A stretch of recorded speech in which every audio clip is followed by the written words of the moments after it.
Good day, YouTube. I think it's about the 28th of August, 2024.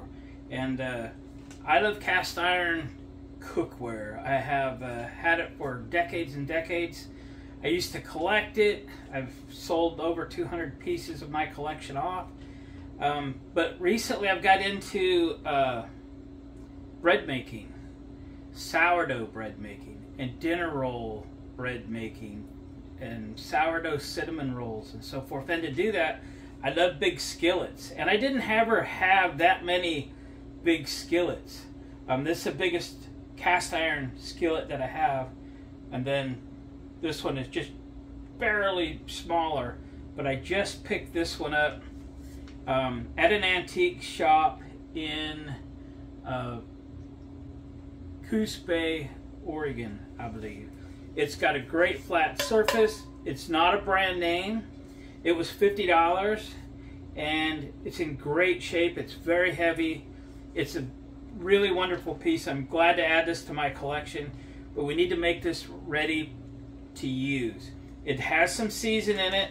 It has just a tiny little bit of surface rust, probably from something sitting there. It was rust transfer onto it, not rusting from underneath. So we're just going to clean this up, give it a season, and get it ready to use so that when I'm ready, it's ready. Okay? That's what this video is about. Two things.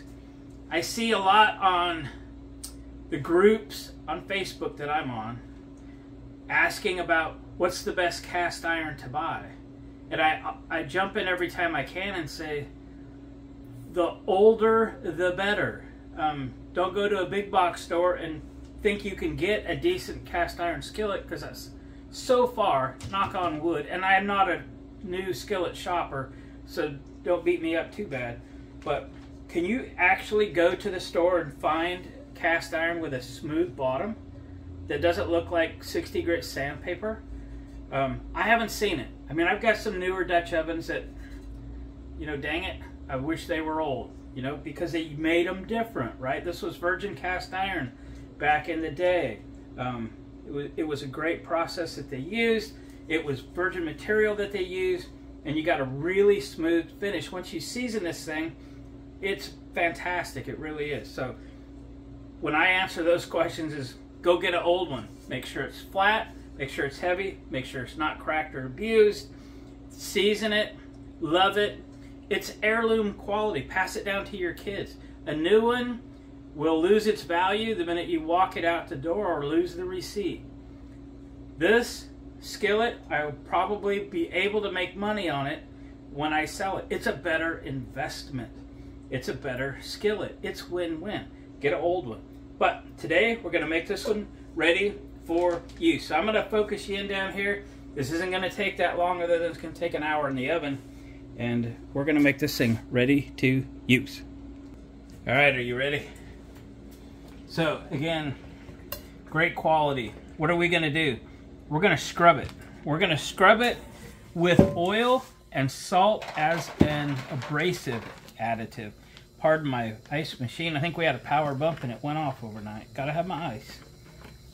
So we're going to just dump some oil on this. This is canola oil. It is really all I use. It's least expensive and it works fine. Okay, we're just gonna, I have a piece of sponge here left over from something. But, you know, a good paper towel, an old rag, anything will work. And we're just gonna put some regular table salt on it, again, as an abrasive, okay? This is just gonna scrub it clean. Again, you don't know where this has been. Stored in somebody's garage. Cats living in it. You know what I mean? So, we're just going to scrub it. Oil and salt. Not bad. Again, I cut up a couple of paper sacks to work on, because this will mess up your counter. And I have a trash burner in my wood burning Monarch cook stove. And I'll just chuck these paper sacks in there and burn them away. Okay. I think that's pretty good on the outside. She's looking good. Now, do the same on the inside. We're gonna just, wow, that's a lot, Glenn. Good job. We're just gonna do this in real time. You might just as well get the feel for it, except for the oven time. We won't make you watch the oven for an hour. So what is the black that you see on this skillet? Because if you take the black off, you know, cast iron's kind of a gunmetal gray, kind of a dark gray looking. So when you season this skillet, you're going to put oil on it, you're going to put it in the oven, and you're going to cook away the liquid part. And you're going to leave the carbon. Okay? The black that you see is carbon. You do this, season this a couple of times, and you can make it more black. Now, some people like different tones of black, kind of a super dark gray to a black, and that is depending on which oil you use. And different oils have different, what do they call them, flash points, or point where the oil leaves this and just leaves the carbon. It'll happen at different temperatures. Some people say you've got to use this, you've got to use that. Yeah, I've been doing this a long time. And for my money, canola oil is fine. You put it in the oven at 450 degrees, cook it for an hour after this is all cleaned up, and good to go. Okay, so I've got this scrubbed down. This is all it needs, okay? I'm gonna go over to the sink and rinse this thing off. You're not gonna be able to see me, so I'll pause you for a minute. All right, I just rinsed it off. I didn't scrub it, I didn't wipe it, anything. There's still some oil, there's still some salt. Now we're just gonna wipe it off.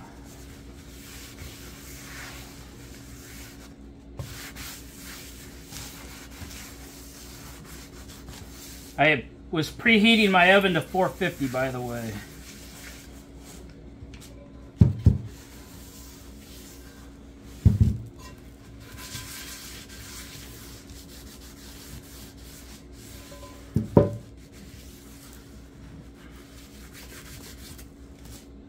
All right, there it is, boys and girls. It's already looking better, isn't it? Okay, so in the oven it goes. Yeah, over there. We're gonna put it face down. Why? In case anything puddles, it'll fall off and not make a mess. In the skillet. All right. We'll reconvene in an hour or so. Here we go.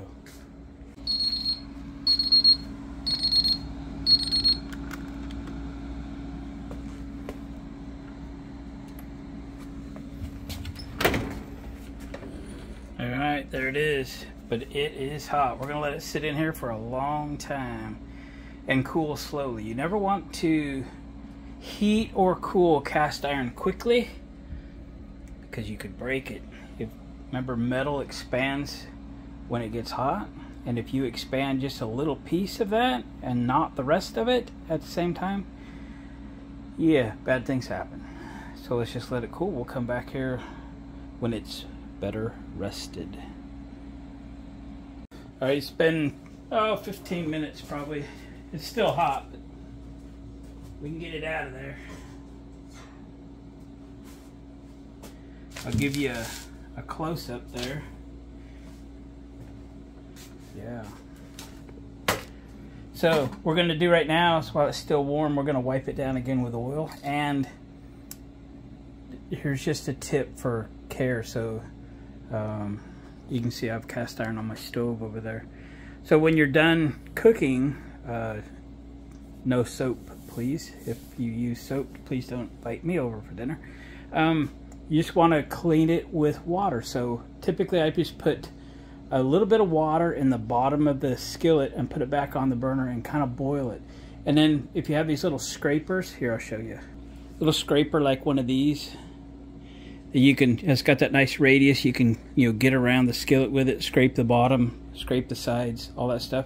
and get it all nice and clean. And I just use paper towels to wipe it out and then oil it, just like we're going to do here, okay? Oil it while it's being stored. At the house, we're at the kitchen in my barn.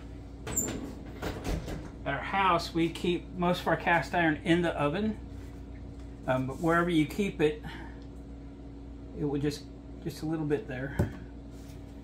To keep this nice, keep moisture away from it, keep it ready for its next use, we'll just oil it up. Plus it makes it look good. Remember, this is hot, too hot to touch still. Okay. And it's beautiful. Is it perfect? No, I could have stripped this down and made it perfect, but you know, I'm using it to bake with. So it's good. There's still a little bit of stuff on the sides. Two things I could have done to make this better. I could have took a wire wheel to it carefully, a very light, like a brass bristled wire wheel, and got some of that little stick-on stuff off of it. I also could have stripped it. When I do complete strip and reseason, I soak these in a lye mixture. You know, it's pretty aggressive, but I've done hundreds of them that way. And then I put it in a vinegar and water mixture. So I use a 12-gallon tote for these. I don't have a current mixture right now, so I'm not kind of in the business of cast iron anymore. But when I was, that's how I stripped the black off, and then I got all the rust out, and then we re-seasoned. So if you like this finish and you want just a little bit more, season it again, wipe it down, put it back in the oven 450 for another hour, and do that. If you ask 10 different people how to do this, you'll get 10 different answers. Are any of them wrong? Probably not. But this is how I do it. I've done a lot of cast iron in my day. I have quite a little bit of cast iron, and it's worked for me, you know what I'm saying? Yeah, I don't know where the rest of it all is. Anyway, so that is what I wanted to show you guys today, okay?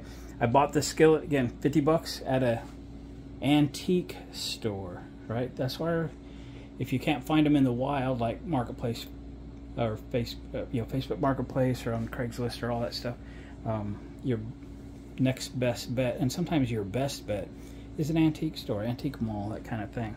And then look for flat, look for smooth, double check for cracks. If it's Griswold, Wagner, fantastic. Those are absolutely fantastic and more collectible and more valuable. Does it have to be a brand name? No, get a vintage one. Does not have to be a brand name to be a quality skillet for cooking. If you're a collector, I get that. Half of what I have in here is Wagner, Griswold. I've had it all. I've had hundreds of them. But bottom line is, you're looking for a quality piece that you can use when you're done with it. When you're 90 years old, you can pass it down to your kids, your grandkids, whatever. If you don't hurt it, don't abuse it, teach them how to use it, it will last forever. Okay, like this piece. Very glad to have this one. You will see me cooking sourdough rolls and cinnamon rolls and all that stuff with it this winter with my other two big skillets. Very happy to have it, and now it's ready to use. Guys, thanks for watching the video. Please give it a thumbs up on the way out, share it with a friend, subscribe to the channel if you haven't already. We'll catch you on the next video.